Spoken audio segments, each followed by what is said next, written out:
வெறும் ஒரு 60 ருபீஸுக்கு உங்களுக்கு சூப்பரான ஒரு ஸ்பைஸ் பிளான்ட் கிடைக்க போகுதுங்க. இது பார்த்த உடனே நிறைய பேர் வெத்தலையான்னு டவுட் ஆகியிருப்பீங்க. வெத்தலை கிடையாது, இது வந்து மிளகு செடி, பெப்பர், க்ரீப்பர் பெப்பர் அப்படின்னு சொல்லுவோம். இது வந்து ஷேடில், செமி ஷேட்லேயும் மட்டும்தான் வச்சு வளர்க்க முடியும்.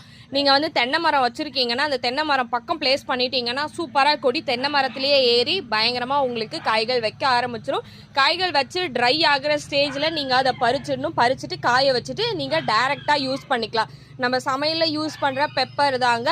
ஸோ இந்த பெப்பர் பிளான்ட் ஜஸ்ட் ஃபார் 60 ருபீஸ்க்கு இன்றைக்கி உங்களுக்கு கிடச்சிட்ருக்கு. வேணுன்றவங்க வெப்சைட் இல்லாட்டி வாட்ஸ்அப்பில் உங்களோட ஆர்டர் ப்ளேஸ் பண்ணிக்கோங்க. ஒரு சிங்கிள் பிளான்ட் உங்களுக்கு எடுத்து வச்சு காமிக்கிறேன் பாருங்கள். இந்த மாதிரி தான் இருக்கும். புது துளிர் நம்ம கிளைமேட்டுக்கு வளருமான்னு கேட்குறீங்க. ஆக்சுவலாக நான் வந்து கொண்டு வந்து வைக்கும் போது துளிர்கள்லாம் இல்லாமல் தான் இருந்துச்சு. இப்போ இதெல்லாமே பார்த்தீங்கன்னா நியூ துளிர் தெரியுதுங்களா? இது நியூவாக வந்திருக்கிறது. நம்ம கிளைமேட்டுக்கு சூப்பராகவே வளருது. லைட்டாக கொஞ்சம் ஷேடான இடத்துல வச்சிங்கன்னா செம்மையாக வளர்த்துக்கலாம்.